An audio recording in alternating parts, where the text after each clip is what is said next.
There are no refiners opening shop in the West. There are only refiners and vaults opening shop in the East. Demand in the East grew. Metal started getting shipped there. Businessmen opened shop there. Vaults moved there. Exchanges open up and list competing products there. And eventually pricing moves there. And by that, I mean pricing becomes more dominant there.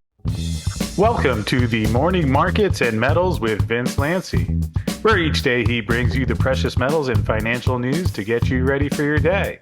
And now, here's Vince. Good morning. I'm Vince Lanci, and this is the morning meeting. Today, we're going to talk about China's increased pricing power and how they are transmitting that to the West, what that means for silver and gold prices going forward. First. Second, we're going to talk about quickly, same topic, but from a different perspective, manifestations of their increased pricing power from West to East. Their economy is taking over more of the world. Let's put it that way. On the homepage, we had a story we sent to the founders last night that was about the election. And it's kind of interesting because we might cover this tomorrow for the show, because elections end uncertainty. This election is going to increase uncertainty, which is another reason to own precious metals. This story here, we sent it out last night. This was a breaking story. China refiner added to LBMA for silver. We're going to cover that today. And gold and silver shrinking CTA footprint. You can look at that. Let's check the markets out first. The dollar is up 20 and strengthening, well, stable at 105.70. 10-year yield is 451, up 2 basis points. S&P 500 is 51.77, down 8 handles. The VIX is 1320. Gold is 23.13, up 5, after having been unchanged and lower all night, despite silver strength. Silver, 27.66, up 34 cents, was up about a percentage point an hour ago. Market seems to be stronger coming into the U.S. Open lately. Copper, 449, down a penny, 26 basis points. That's a comment on China's supply coming onto the market. We'll talk about that. WTI is up 36 at 79.88. Natural gas is 202.70. Unchanged, basically. Bitcoin is 69.32, down 36 basis points. Ethereum, 29.71, down a handle and a half. Platinum, palladium doing their dance. Platinum is in the lead now at 979 and change, up 7 today. Palladium is 950, down 1. Grains, I think, are all up. Grains are all up, and wheat continues to outperform. So I'm looking for soy to catch up. It hasn't, though. Soybeans up 4 at 12.20. Corn, 447, up almost 2 cents. And wheat, 647.60, up 11 cents. All right, let's get to it. Today, premium. What we have in premium is, even though it's about silver and gold, Rabobank, Michael Every, he discusses the global economic situation and notes in his analysis the increased reserves of China and BRICS nations when it comes to gold. And well, it's a harbinger, I think, of a possible deflationary crisis in Europe, believe it or not. But we'll get to that in a second. And the commentary is about the LBMA welcoming China even more. So here we go. 2 days ago, the IMF had a speaker, I'm not sure how to say her name, Geeta Gopinath, let's say. And the title of the speech was Geopolitics and Its Impact on Global Trade and the Dollar. And in that speech, she discussed what has happened to the dollar's market share over the last 2 years. And she goes through a lot of stuff that you may already know. But what she does note is that she notes 2 things, right, that I think matter for the dollar. One is the dollar's market share has been quite stable outside of China, or trade that deals with China. And the dollar's market share has decreased on trade inside of China. not inside, going in and out from China. So it's what we thought is going on, right? Nations that are satellites of China are using the yuan more, and nations on the West are using the euro less. So there's less dollars being used in the BRICS bloc, which we said that would happen, right? They're telling us what we already know. And the market share that the dollar is losing there, it's gaining back with a deterioration of confidence in the euro. So that's basically how it's going right now. And in fact, if you look at the chart there, you can see the China and China leading countries have increased the use of RMB, that's the yuan renminbi, in cross-border transactions. But in general, the dollar is stable. So this is one of those Titanic things, it's stable until it's not stable anymore, or you're at the other end of the boat saying, my currency's fine, as you get the whole thing. All right. So that's the first point. The first point is she notes what I personally already know, and that is they're using less. We all already know this. They're using less dollars to transact cross-border deals for commodities, wheat, oil, China, all those countries over there. Like, we don't need dollars anymore for that, right? So why should we use them? We don't trust SWIFT. That's the first thing. The second thing is there is a doubling. This isn't 2022, 23. There's a doubling of gold and FX reserves in countries that matter. So let me find that. The most notable, I've fragmented her speech to the parts that we care about. Took a little time this morning. The most notable development during the 2022-23 has been an increase of gold purchases by central banks, something that we all know already. However, China's share of gold in total FX reserves has increased from less than 2% to 4.3% over the last 7 years. During the same period, the value of China's holdings of U.S. treasuries and agency bonds relative to FX reserves has declined from 44% to 30%. Quant people take a note that from 2% to 4%, or 2% to 4.3%, and from 44% to 30%. So what market share of China's selling of treasuries is gold capturing? This reflects both net purchases and valuation effects. So there's no confusion there. Gold is generally viewed as a politically neutral, safe currency asset, which can be stored at home and insulated from sanctions or seizure. It can also be an inflation hedge, but cannot be easily used in transactions. Well, that's debatable. What's interesting to me, it's probably coincident, but it's not. China's gold reserves during this time have doubled by 100%. And also during that time, use of the yuan has doubled by 100%. So the yuan has gone from 4% to 8% of the market share. And people say, well, that's not a lot. Yeah, well, it is a lot, because the euro is at about 8% market share, and it's been that way for 15 years. Okay, so the yuan is the renminbi is doing that in a much shorter time frame.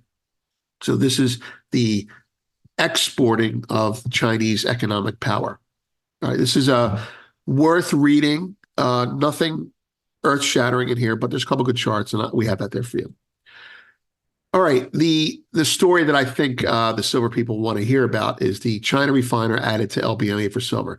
And we sent this out last night. I'll read a paragraph or two from it and give you proper perspective, because people are going to talk about this as way bullish or way bearish, whatever. All right, so Shenzhen Huilu Gold Refinery Company Limited added to the LBMA silver good delivery list.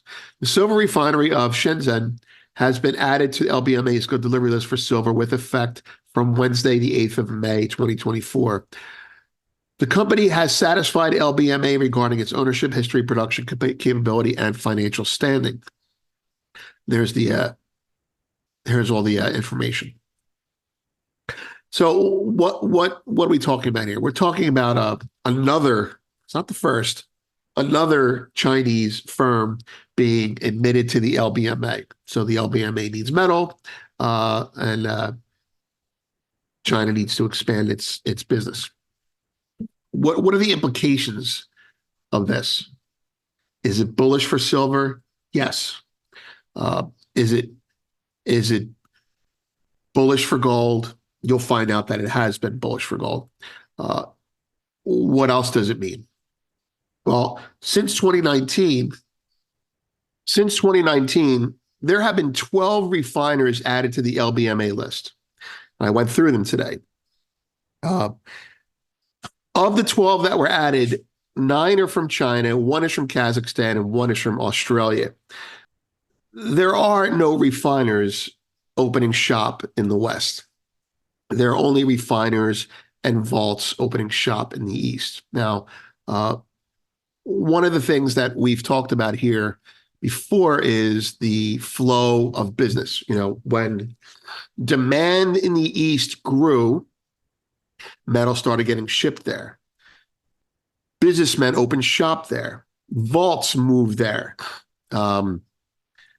Exchanges open up and list competing products there. And eventually pricing moves there. And by that, I mean pricing becomes more dominant there. The next stage, and we're not at the final stage yet, but the next stage is we export gold and silver to China. China exports price discovery to us. So when you open up refineries in Europe, you are able to lower your cost, reduce transmission time, meaning from getting the metal from point A to point B, and also from getting price from point B to point A. So they're reglobalizing the supply chains along Eastern lines. Another silver brick in the Chinese wall is the way I look at it. So look, The Godfather. Either you're the expression, the scene where Luca Brasi says or the Godfather says either your brains or your signature will be on that contract. Well, this is what China is doing. I mean, not so violently. China is saying either your metal will come to us or your price will be received by us. Either you take our price and start broadcasting it, or we will take your metal, and that's what's going on. So. China has metal and they will sell it at a price, but they won't sell it to you in the West unless you acknowledge their price. And that's where we're headed with this. Once the price on the outside reflects the price on the inside, you're going to start seeing China perhaps do two-way business. But between now and then, you should start to see the Chinese arbitrage between silver start to narrow a little bit. If it doesn't, then we're going a lot higher. If it does, we're still going higher, just at the higher end of the arbitrage. Okay, moving along. Today's data, initial jobless claims, and again, CPI is to move next week. And we have that report that Rabobank's Michael Every has, and we're sending that to Premium this morning. It'll be put out later on today on other sites, but we're sending it to you this morning. All right, so let's take a look at a couple charts. Price action. See this gold chart here? Give you an idea what we're looking at here. This is a wedge. When you trade gold in a sideways market, you're trading wedges. We'll break this line or we'll break that line in terms of the trend. So I would advise you to ignore the wedge, even though that's what everyone talks about, because that's what they see, and look at this. This is the range. Above here, you don't care. Below here, you don't care. In here, pay attention. Above here, you're bullish. Below there, you're bearish. So this is your range. This is your extension, and that's the market. With regards to the behavior this morning, I think it's very good, very, very interesting. Here's why. Copper is getting sold because China is going to make some metal available, a little bit. And that's going to steepen the contango. It's going to remove the LME's vault worries. That's what China is doing now. China is the white knight now. We'll give you some at a price. With that news coming out on copper, you would think silver would react that way as well. So the fact that it's up, 36 cents now is very encouraging. And it's dragging gold up, which is, you like to see that intraday. You like to see silver lead gold intraday. Week to week, month to month, not necessarily. But here, let's put silver up so you get an idea. All right. Now, I can make the case that silver has its own range, but it's certainly not as important as gold's range. And I would say that we're on the cusp of breaking into it. See this area here? We break this wick.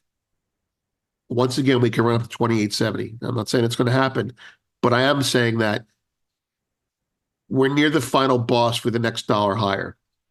Okay. See this here? Here, make this, tell you a little story here. Big seller, for whatever reason, comes back, and then the market sells off. The question you ask yourself is, did this seller say, I give up and start selling it? Or did this seller just stay here and everyone else who bought in here puked? I think everyone else bought in here and puked. And so this way, if it gets above here, I believe we've got a very good shot of running up to this again. And then we worry about if this guy is there again. I think this is a ramp. So I would look for gold to rally $3-4, and then silver to look at it and go, oh, our turn to run. That's it. I'm Vince. Everyone have a great day. Thanks for watching this morning's Markets and Metals Update with Vince Lanci.